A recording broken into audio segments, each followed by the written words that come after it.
नमस्कार मंडळी, नेहाच महाराष्ट्र व्लॉग्समध्ये मी नेहा तुमचं सर्वांचं स्वागत करते. आज आपण व्हेज पुलाव करणार आहोत. तर व्हेज पुलाव हा 4 किलो तांदूळ आहे आणि इथे मी तांदूळ स्वच्छ निवडून मग धुवून घेतला आहे 4 ते 5 वेळा. आणि ते आपल्याला ज्या भाज्या आपल्याला ॲड करायच्या त्या मी इथे घेतल्या आहे. इथे मी कांदा उभा चिरून घेतलेला आहे. टोमॅटोच्या पण मोठा स्लाइस केलेले आहेत. खडे मसाले काढून ठेवले आहेत एका ताटामध्ये. आणि भाज्यांमध्ये मी वाटाणा, मटार, वाटाणा, फ्लॉवर आणि फरसबी अशा भाज्या घेतलेल्या आहेत. तुम्ही इथे शिमला मिरची किंवा कोबी किंवा अजून बटाटा जरी घेतला तरीही चालू शकेल. तर आता एक मोठं भांडं घ्यायचं. मोठ्या भांड्यामध्ये सर्वात पहिले शहाजिरं ॲड करायचं, खडे मसाले ॲड करायचे आणि त्यानंतर उभा चिरलेला कांदा आपण ॲड करून घेणार. तर खडे मसाल्यांमध्ये तुम्ही विचाराल तर खडे मसाल्यांमध्ये मी लवंग, मिरी, दालचिनीचे तुकडे घेतलेले आहेत आणि तेजपत्ता आपण घेतला आहे. 3-4 मसाला वेलची असतात त्या मी इथे घेतलेला आहे. तर आता कांदा चांगला परतून घ्यायचा आणि त्यानंतर आपल्याला टोमॅटो चांगला घ्यायचा आहे शिजवून. त्याच्यात टोमॅटोचा आणि कांद्याचा पूर्णपणे आपल्याला गाळ करायचा नाही आहे. जवळपास 2 ते 3 मिनटं आपल्याला चांगलं परतून घ्यायचं आहे. आणि त्यानंतर कोथिंबीर, आलं, लसूण आणि हिरव्या मिरच्यांची पेस्ट आपल्याला याच्यात चांगली परतून घ्यायची आहे फोडणीमध्ये. आणि फोडणीमध्ये तुम्ही जर इथे तेलाच्या ऐवजी तुपाचा जरी वापर केला किंवा अर्धं तेल अर्धं तूप वापरलं तरीही चालू शकेल, किंवा तुपाच्या ऐवजी तुम्हाला बटरचा वापर करायचा असेल तर बटरचाही वापर तुम्ही इथे करू शकता.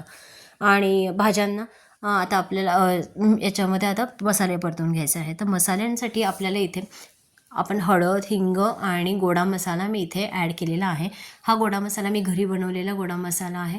तर आता आपण चांगला ह्या कांद्याबरोबर आपल्याला हे मसाले परतून घ्यायचे आणि त्यानंतर आपण इथे भाज्या ॲड करून घेणार आहोत. भाज्यासुद्धा एक जवळपास 2 ते 3 मिनटं मी व्यवस्थित परतून घेणार आहे. आणि त्यानंतर आपल्याला याच्यामध्ये तांदूळ ॲड करायचा. तर या भाज्या परतत असतानाच मी सुहानाचा व्हेज बिर्याणी मसाला जो बाजारात अवेलेबल होतो ते अर्ध्या पाकिट मी इथे टाकलेलं आहे. तुम्हाला जर पूर्ण पाकिट टाकायचं असेल तर तुम्ही पूर्ण पाकिटसुद्धा टाकू शकता. फक्त लहान मुलं खातात तर जास्त प्रमाणात तिखट होऊ नये म्हणून मी कमी तिखटाचा थोडासा भात केलेला होता.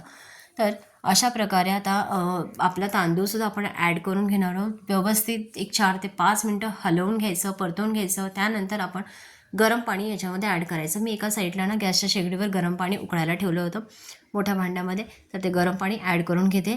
चवीपुरतं मीठ टाकून घेणार आहे आणि वरून मी गरम मसाला 3 चमचे ॲड करणार आहे. आणि चांगली मस्तपैकी खळखळून उकळी येऊ द्यायची गॅसवर.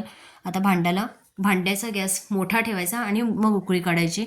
आणि उकळी आल्यानंतर आपल्याला थोडासा मीडियम साईज गॅस करून जवळपास अर्धा तास आपल्याला भात शिजवून घ्यायचा आहे. तर आता भात आपला पूर्णपणे शिजवून होईपर्यंत आपल्याला व्यवस्थित थोडंसं लक्ष द्यायचं, कारण खाली करपून जाऊ नये ह्या अजूनही पाणी व्यवस्थित झालं आहे की नाही ते पण थोडंसं मध्ये चेक करून बघायचं. तर आता माझा भात व्यवस्थित तयार झालेला आहे, मस्त मोकळा झालेला आहे.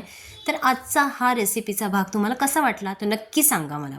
जर चॅनलला सबस्क्राईब केलं नसेल तर पटकन सबस्क्राईबचं बटनसुद्धा दाबा, जेणेकरून मी ज्या ज्या नवीन रेसिपी टाकेल त्या तुमच्यापर्यंत पोहोचतील.